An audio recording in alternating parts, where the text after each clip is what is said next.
Assalamualaikum warahmatullahi wabarakatuh. Waalaikumsalam warahmatullahi wabarakatuh. Bagaimana kabar di hari ini? Alhamdulillah. Nah, sebelum kita mulai pembelajaran, marilah kita berdoa terlebih dahulu ya, supaya hari ini kita diberi ilmu yang bermanfaat untuk kita semuanya. Oke, untuk sekarang silakan dipimpin doa Mas Dasandi.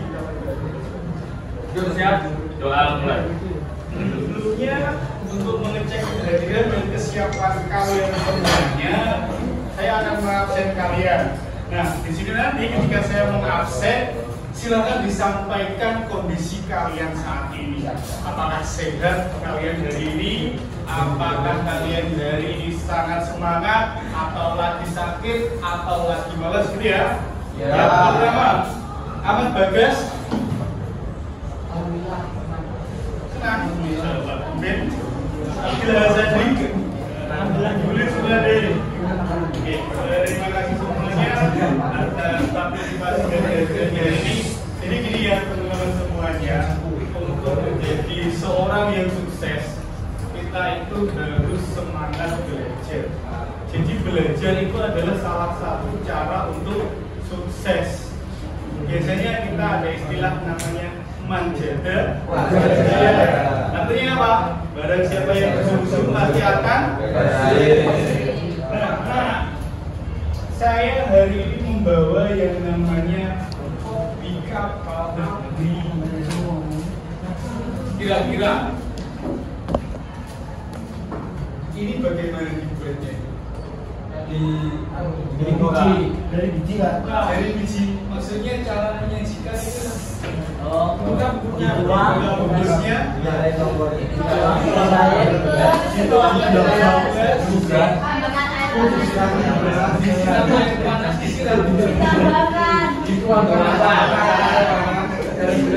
Terus sampai rata dan ketika membuat sebuah kopi supaya bisa dihidangkan, itu kan kita harus melakukan proses-proses yang berurutan. Apa mungkin kita tuangkan dulu terus kopinya baru terakhir? Jadinya kayak gimana? Kopinya bisa diatur, ya kan? Kayak gitu. Nah, termasuk ketika sebuah aplikasi atau program di dalam komputer itu dibuat, itu juga ada yang namanya prosedurnya. Ada yang pernah membayangkan enggak bagaimana sebuah aplikasi itu dibuat? Kemarin kita belajar yang namanya media sosial kan ya? Pernah nggak kalian membayangkan gimana sih media sosial ini dibuat? Kira-kira gimana? Apa sih dulu manfaatnya media sosial itu? Dan tahu kemarin masih ingat media sosial manfaatnya untuk apa kemarin? Mencari informasi, memudahkan komunikasi, apalagi media sosial untuk transportasi. Kita bisa berteleportasi pada media sosial, bersosialisasi dengan orang yang bekerja tidak bersama kita. Itu adalah media sosial, itu adalah salah satu contoh aplikasi atau program yang dibuat untuk memudahkan kita semuanya. Tentunya dalam berkomunikasi, bersosialisasi, mencari informasi dan sebagainya. Nah, pada saat ini kita akan belajar yang namanya algoritma. Algoritma itu apa? Jadi tujuan pembelajaran kita hari ini itu adalah yang pertama, supaya kalian itu bisa atau mampu untuk menyelesaikan, memahami konsep dasar algoritma.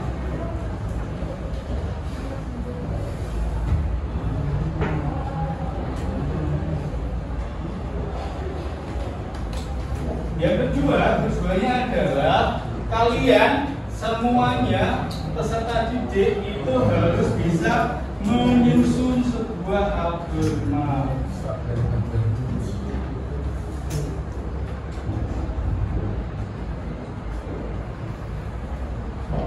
Nah, di pertemuan kali ini tujuan pembelajarannya adalah juga ini. Harapannya setelah kalian menyaksikan video yang sudah saya sediakan, melihat materi yang sudah saya sampaikan di grup BA, kalian nanti bisa memahami dua poin ini, memahami konsep dasarnya algoritma, kemudian menyusun sebuah algoritma. Nah, sebelum membuat program, seorang programmer itu membuat dulu yang namanya algoritma. Nah, apa sih itu algoritma? Jadi algoritma itu adalah urutan atau langkah-langkah untuk menyelesaikan program komputer. Kalau tidak diselesaikan dengan pemrograman komputer, berarti itu tidak disebut dengan algoritma. Gitu. Terus, siapa itu yang menciptakan yang namanya algoritma? Kalian pasti kenal yang namanya Al-Khwarizmi. Ini di matematika juga beliau sangat terkenal, ya kan? Nah, beliau yang Al-Khwarizmi ini yang mengenalkan yang namanya algoritma dan juga aljabar. Jadi sekali lagi, algoritma itu adalah urutan atau langkah-langkah untuk menyelesaikan masalah pada pemrograman komputer. Kalau tidak ada masalah, berarti tidak ada yang namanya algoritma. Terus analoginya seperti apa? Yang pertama, seorang programmer itu membuat program karena ada yang namanya masalah. Misalkan untuk menghitung sebuah rumus luas persegi panjang, menghitung rumus luas persegi panjang. Rumus luas persegi panjang apa? Panjang kali lebar. Nah, ini misalkan adalah sebuah masalah. Bagaimana cara penyelesaiannya? Nah, itu dibuatkan yang namanya algoritma dulu. Mulai dari awal, apa yang harus dimasukkan supaya bisa menghasilkan luas persegi panjang ini. Jadi kan kemarin kita sudah belajar tentang konsep pemrograman, itu kan harus ada yang namanya input, apalagi sebelum jadi output proses, terus jadi output. Nah, dari rumus luas persegi panjang ini kita harus menganalisis dulu yang bagian input itu apa, yang prosesnya nanti seperti apa, outputnya nanti jadinya apa. Karena yang dicari adalah luas persegi panjang, berarti outputnya apa nanti? Hasilnya ada hasil luasnya. Jadi nanti luas persegi panjang itu masuk di output. Terus kita lihat bagian prosesnya apa? Panjang dari masuk ke bagian proses. Terus yang bagian inputannya kira-kira apa? Nilai panjang dan nilai lebar. Nah, nilai panjang dan nilai lebar. Ini adalah contoh sederhana dari konsep pemrograman. Terus kalau dialgoritmakan jadinya seperti apa? Kan gitu nanti. Nah, setelah nanti dibuat algoritmanya, itu dimasukkan ke dalam program komputer sesuai dengan algoritma yang dibuat. Ketika membuat program komputer itu menggunakan yang namanya apa kemarin? Bahasa pemrograman. Apa yang masih diingat bahasa pemrograman? C++, HTML, JavaScript, yang lain? Python. Apa? Ada lagi? Satu lagi, kira-kira yang kayak nama sebuah olahraga. Itu contoh-contoh dari bahasa pemrograman. Nah, setelah dibuat dalam bentuk pemrograman komputer dengan bahasa komputer, itu nanti akan menimbulkan atau terakhir ada ditemukan sebuah solusi. Nah, solusinya ini nanti menjadi untuk memudahkan manusia. Ketika kamu membuat sebuah program menghitung luas persegi panjang, programnya kalau sudah jadi, kamu masukkan panjangnya berapa, lebarnya berapa, otomatis itu nanti akan menghasilkan luas persegi panjang. Nah, ya, itu analoginya. Jadi harus ada apa dulu? Masalah. Kalau tidak ada masalah, berarti tidak perlu membuat sebuah algoritma. Nah, bagaimana cara mendeskripsikan masalah? Yang pertama, untuk mendeskripsikan masalah itu biasanya seorang programmer didatangi oleh seorang kliennya. Ya, kliennya datang ke development kantornya programmernya. Beliau akan menjabarkan masalah-masalahnya. Saya butuh program ini, saya butuh program itu, saya butuh program perkantoran, saya butuh program minimarket. Nah, dari situ nanti seorang programmer akan merinci masalah-masalahnya itu seperti apa. Terus dianalisis supaya bisa diselesaikan. Bagaimana cara menyelesaikan masalah yang disampaikan oleh klien tadi. Kemudian baru dibuatlah sarana interaksi antara manusia dan komputer. Dibuatlah yang namanya program komputer.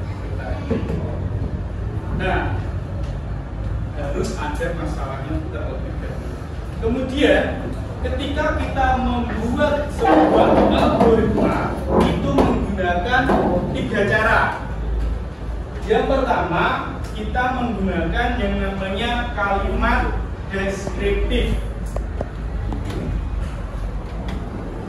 Kalimat deskriptif. Ada yang masih ingat kalimat deskriptif itu apa?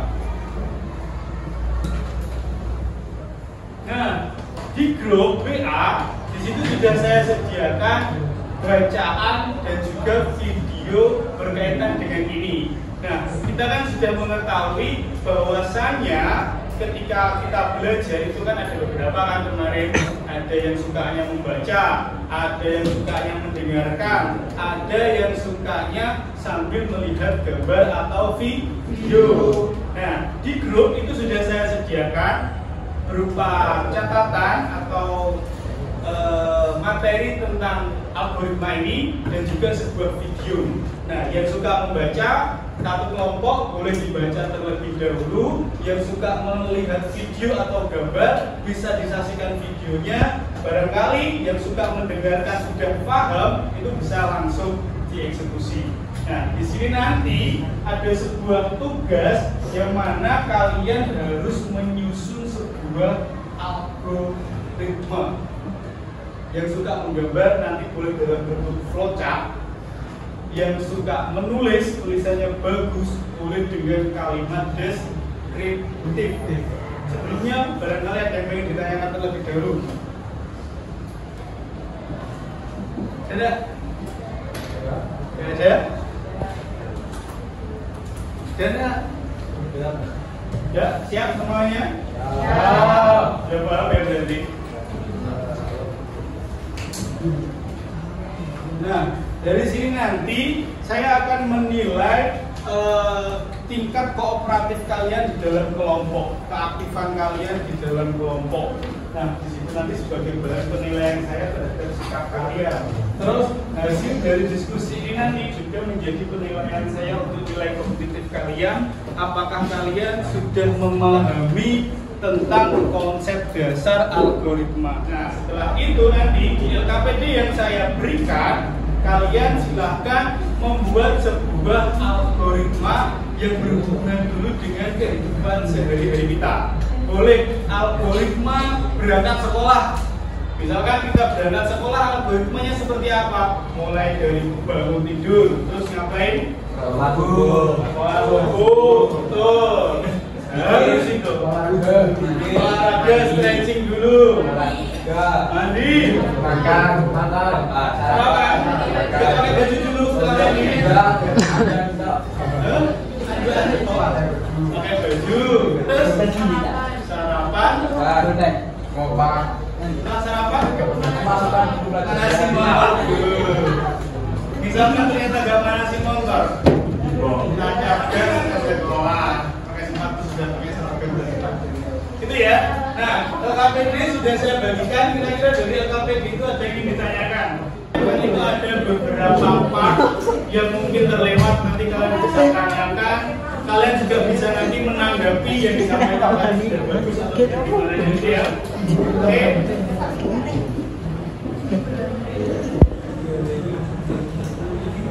Kamu bagian apa? Saya tadi kalimat deskripsi atau algoritma? Salam aja. Assalamualaikum warahmatullahi wabarakatuh.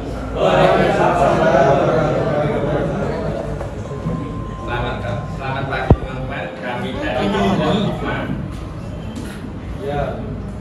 Kelompok 5 yang beranggotakan saya sedang berbagi Andrian yang mulia, yang Nofal Tamimi, Reza Asifat, dan Antara yang akan mempresentasikan hasil diskusi kami tentang dan hasil diskusi kami akan disampaikan oleh teman saya Antara. Saudara menyentuh susu saset. Yang pertama, siapkan susu saset, gelas, sendok, dan air hangat. Yang kedua, buka kemasan susu saset. Yang ketiga, tuangkan susu saset ke dalam gelas. Yang keempat, tuangkan air hangat ke dalam gelas yang sudah berisi susu. Yang kelima, kemudian aduk hingga merata. Yang keenam, susu siap disajikan. Baik, selanjutnya presentasi dari kelompok kami. Assalamualaikum warahmatullahi wabarakatuh.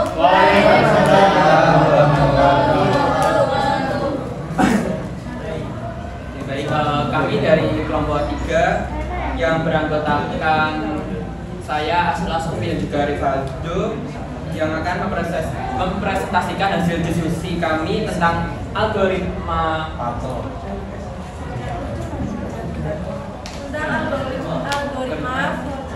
menyalakan komputer. Jadi utama komputer itu menyala. Kalau misalnya komputer itu kalau misalnya komputer itu tidak menyala, berarti kita harus mencet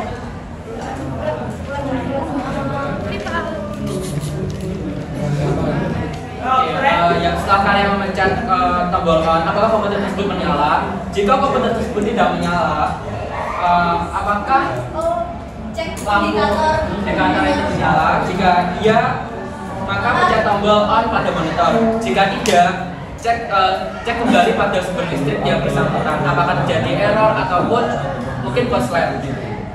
Setelah selesai, setelah teratasi, jika iya, maka komputer bisa langsung digunakan. Dan jika tidak, mungkin bisa memanggil teknisi yang tahu lebih terkait komputer tersebut. Nah, kalau komputer itu menyala, berarti apakah muncul pesan pada error? Jika iya, kita harus melakukan troubleshooting. Namun jika tidak, komputer itu akan langsung bisa digunakan. Seperti itu. Algoritma.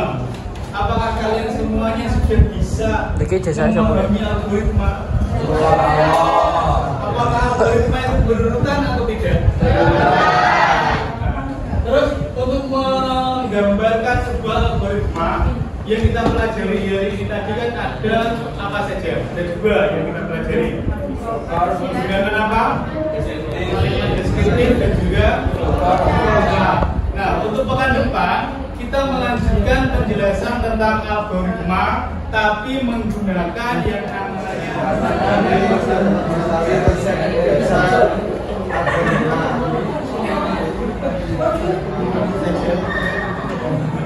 Oke, sudah ya.